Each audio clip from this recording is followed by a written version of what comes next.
Dobar den učenici! Ja sam Netka Dimovska, profesor po biologiji i prirodni nauki v osnovното училище Maršal Tito Strumica. Учениците од петто оделение ќе ги изучуваат видовите на опрашување. Предходниот час зборувавме за двата основни вида на опрашување и дознавме дека опрашувањето представува пренесување на поленовите зрна или поленовиот прав од прашниците на еден цвет до толчникот на истиот или некој друг цвет.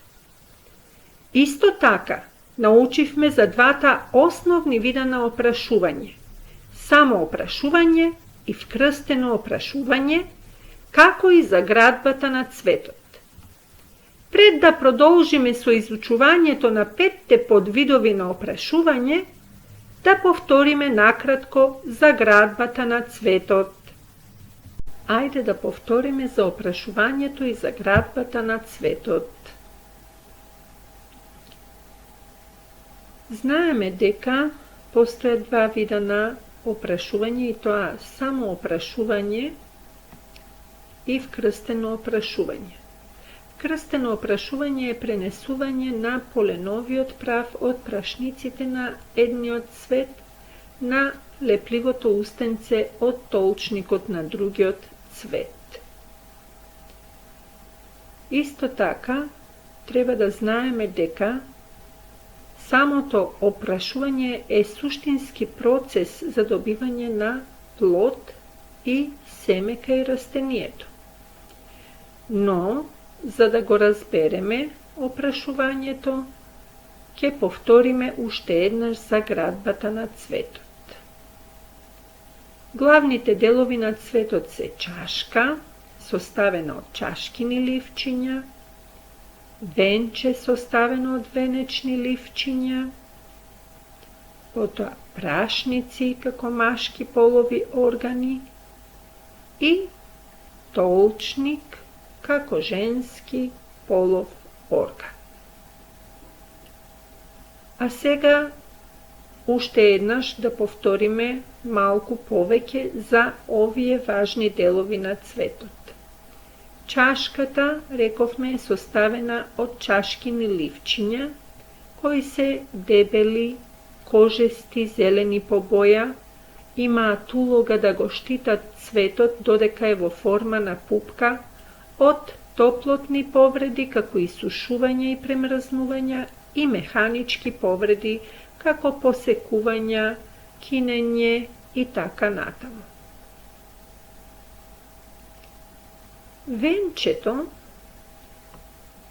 или венечните ливчиња на цветот има улога да ги привлекува опрашувачите како што се пчеличките, пеперутките, бумбарчињата и поради својата боја и поради мирисот и формата на венечните ливчиња, овие опрашувачи се привлекуваат од поголеми далечини и доаѓаат да го опрашат и да го оплодат цветот.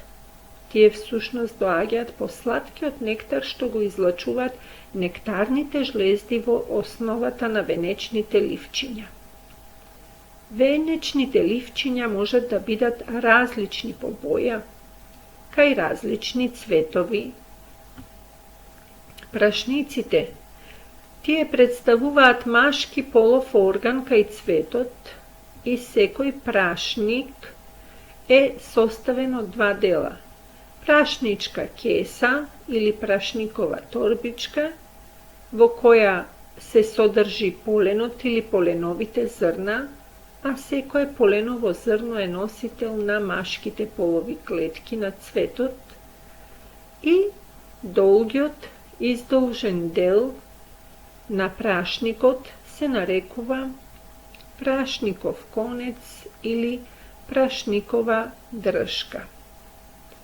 Таа прашничка држка има улога да го прикрепува прашниковото кесе или прашничката кеса за цветната ложа од самиот цвет. Во прашниковото кесе се создава поленот или поленовите зрна. Кога ќе созрее поленот или поленовите зрна, тие се ослободуваат од прашниковото кесе. Толчникот представува женски полов орган и тој е составен од 3 дела.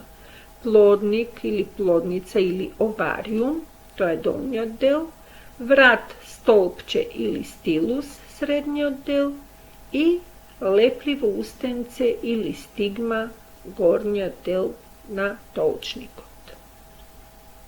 Од долниот задебелен дел се создава плодот.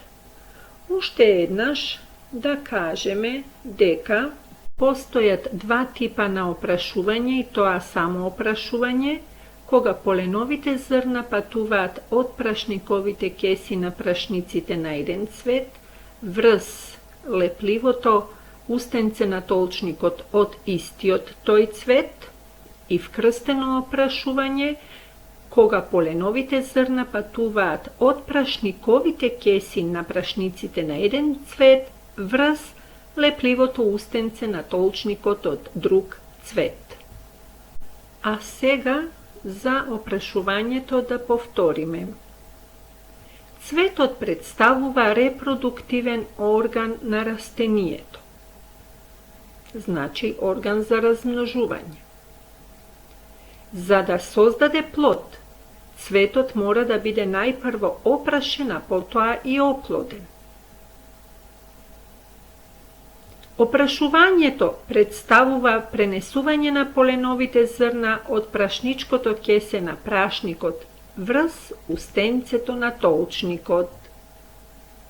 Постоje 2 типа на опрашување, и тоа само опрашување, односно пренесување на поленовите зрна од прашничкото кесе на прашникот од еден цвет врз устенцето толчникот на истиот цвет, и вкрстено опрашување, односно пренесување на поленовите зрна од прашничкото кесе на прашникот од еден цвет врз устенцето од толчникот на некој друг цвет. Вкрстеното опрашување може да биде спроведено на 6 различни начини. И тоа опрашување со помош на ветер, опрашување со помош на вода, опрашување со помош на инсекти, опрашување со помош на птици, опрашување со помош на животни, например лилјак, и опрашување со помош на човекот. Опрашувањето со помош на ветер е карактеристично за тревестите и житните растенија, како пченка, пченица, орис, јачмен, овес, просо, потоа за цветовите на врбата, за цветовите на брезата, но и цветовите со крупни венечни ливчиња и живи бои, кои ги привлекуваат инсектите, исто така може да се опрашуваат со помош на ветер.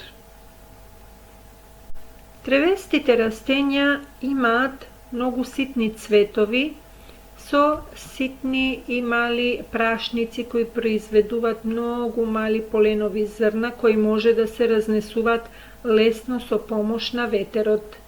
Опрашувањето со помош на ветер се случува и кај зимзелените растенја, односно голосемените растенја, чии цветови се нарекуваат шишарки. Опрашувањето со помош на вода е карактеристично за водените растенија, како што се морските и сладководните алги и треви. Нивните цветови се наоѓаат под водата и женските цветови, например на морската трева, се покрупни од машките цветови и тие се потопени под вода. Кога ќе созреат поленовите зрна од машките цветови, тие се ослободуваат, пливаат во водата и биваат заробени или прифатени од страна на женскиот цвет. Тие се хидрофилни цветови, хидро што значи вода и филос што значи афинитет или склоност. Овие растенија se oprašuvat samo со помош на вода. Овде имаме поленов прав или поленови зрна како пливаат по површината на водата. Поленовите зрна обично се со топчеста форма и лесни, но може да имат и модифицирана форма која им овозможува пливање по површината на водата. Кај опрашувањето со помош на инсекти, треба да кажеме дека опрашувачите како пчеличките и пеперутките доаѓаат кај цветовите во потрага по сладок нектар и при тоа тие се налепуваат со поленов прав. Потоа тие одат на друг цвет и без да бидат свесни за тоа или без да знаат, тие го пренесуваат поленовиот прав на другиот цвет, односно на устенцето од толчникот од другиот цвет. На тој начин се врши опрашување со помош на инсектите. Откако пчеличката ќе собере нектар од еден цвет, таа се упатува на другиот цвет да собере сладок нектар, а воедно и го опрашува другиот цвет на кој што ќе слета. Кај опрашувањето со помош на птици карактеристичен пример е колибрито, кој има долг клун и долго јазиче и со својот долг клун навлегува во основата на венечните листови на цветот и го ближе сладкиот нектар во вид на капки. Колибрито, кога ќе ги изближе сладките капки од нектар, го напушта тој цвет, но на неговиот клун има налепено поленови зрна кои ги пренесува на другиот цвет што ќе го посети за да се нахрани од неговите нектарни капки. Што се однесува до опрашувањето со помош на животни, карактеристичен пример се лилјаците кои што ги опрашуваат цветовите на кактусите во Мексико. Инаку, лилјаците исто така се хранат со поленот и со сладкиот нектар на овие цветови и кога ќе се нахранат со поленот од едниот цвет, тие преминуваат на друг цвет при што му го пренесуваат поленот што го насобрале на нивното крзно. Тие исто така се исхрануваат и со нектарни капки и од останатите растенија кои што расцутуваат во таа област. Овие нектарни капки се вистинска наслада за овој тип на лилјаци кои што се хранат со нектар. Кај опрашувањето со помош на човекот, треба да напоменеме дека човекот ги опрашува градинарските растенија и декоративните растенија. Градинарските ги опрашува со цел да добие поголем род, а декоративните растенија со цел да добие нови хибридни растенија со нови особини, кои што ќе бидат интересни и атрактивни на пазарот. Најпрво овде гледаме дека со четкичка, сликарска четка, зема поленов прав од машките цветови на тиквата. Поленовиот прав се налепува на влакненцата од сликарската четкичка и откако ќе собере доволно поленови зрна на влакненцата од четкичката, како што се гледа овде, овие поленови зрна ги нанесува на устенцето од толчникот од женскиот цвет на тиквата. Така се врши опрашување. Да повториме што сме научиле.